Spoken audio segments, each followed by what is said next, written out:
E terminamos, senhores. Finalmente terminamos, a tortura terminou.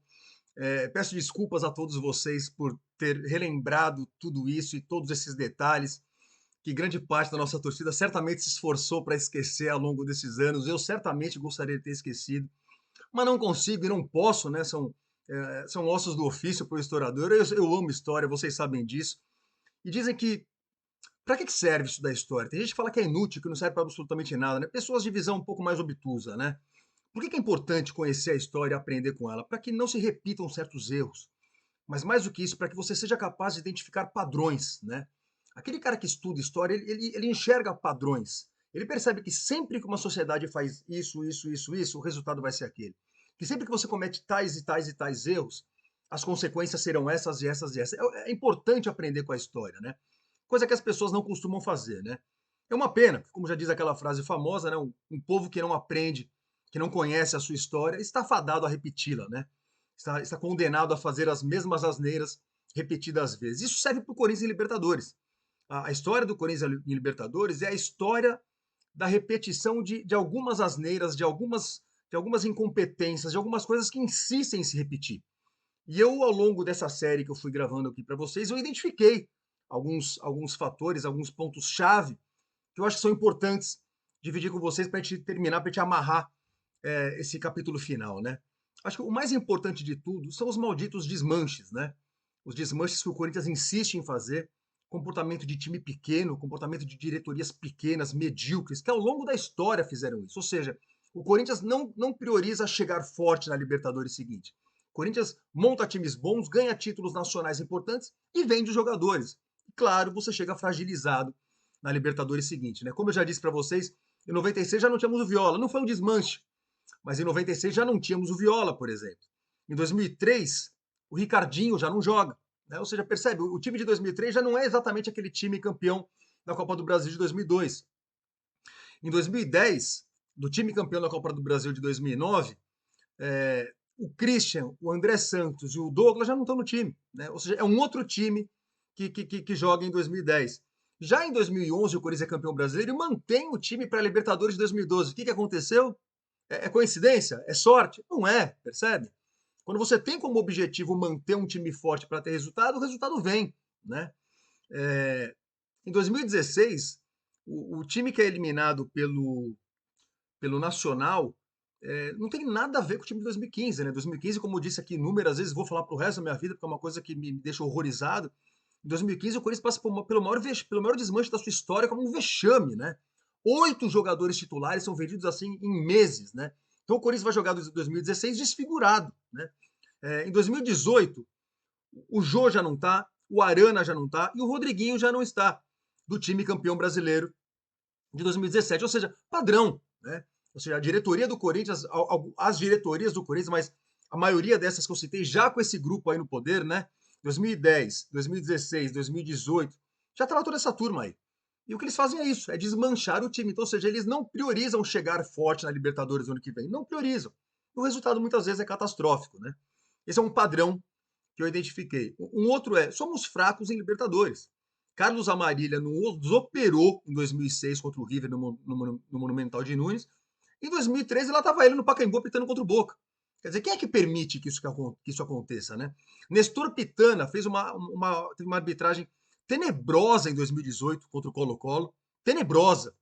E lá estava ele de novo em 2020 contra o Guarani do Paraguai, apitando tudo a favor do Guarani do Paraguai, expulsando o Pedrinho, que foi um cabaço, é verdade, já tinha cartão amarelo, deu aquela bicicleta lá, mas deu a chance que ele estava esperando, né? Deu para ele a oportunidade de mostrar o segundo amarelo e expulsar e praticamente decretar o final da Libertadores para o Corinthians. Ou seja, padrões, senhores, né? Padrões que insistem em se repetir. Outro padrão é o descontrole emocional do Corinthians. Ao longo dessa nossa história em Libertadores, nós vimos isso se repetir inúmeras vezes. E eu anotei aqui para não esquecer nenhuma, tá? Guiné em 91, né, tremeu. Guiné tremeu em 91. Alexandre Lopes tremeu em 96. Em 2003, a expulsão do Kleber, a ridícula expulsão do Kleber no Monumental de Nunes. A ridícula expulsão do Roger no Morumbi no jogo da volta. Em 2006, o Mascherano sendo expulso de novo no Monumental de Nunes. E naquele ano, expulsão do Marcelo Matos, como eu citei aqui para você, mas coisa de jogador descontrolado.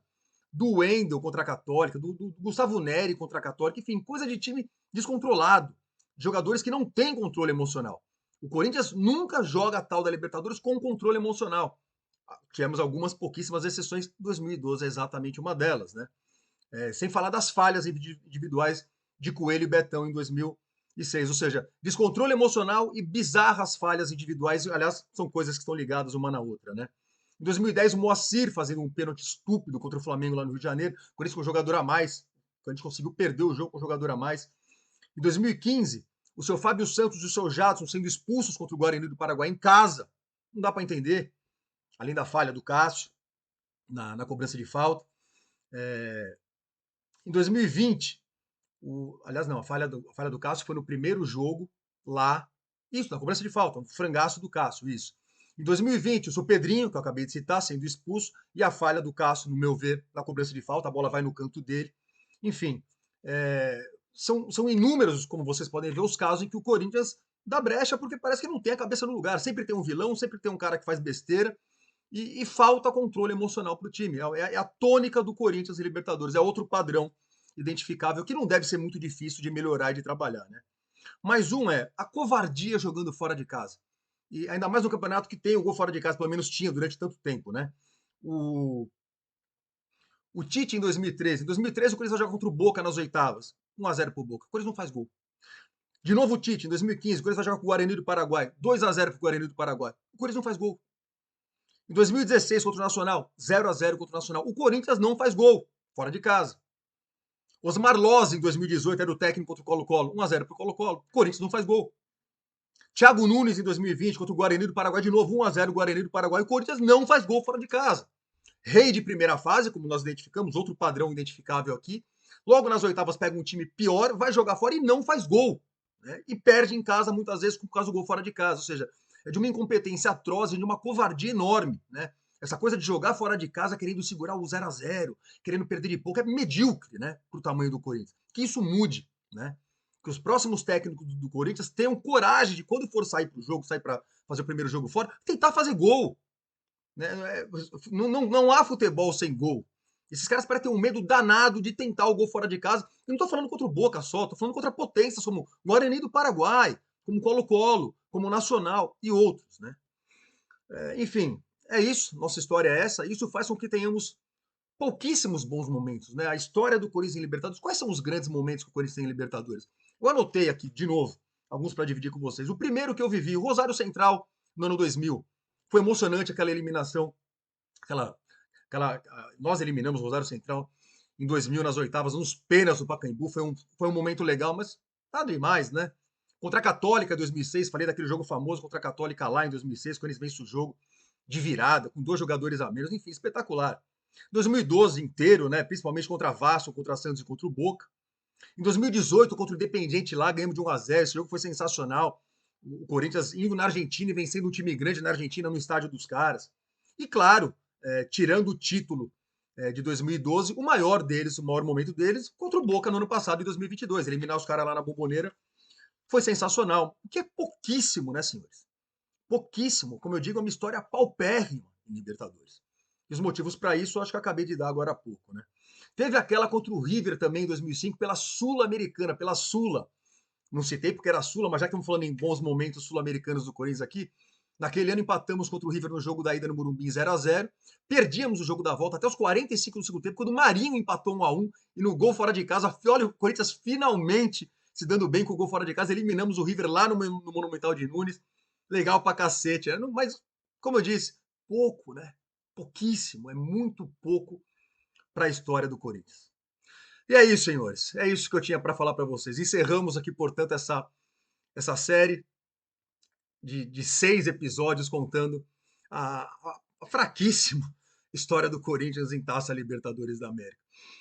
Não vou dizer espero que vocês tenham gostado, porque eu tenho dúvidas de que vocês gostaram de ouvir tanta tragédia assim, mas que pelo menos tenha servido para esclarecer, para que vocês conheçam mais a história do Corinthians e que, principalmente, para que nós possamos ser capazes de aprender com os nossos erros, para que eles não se repitam, né?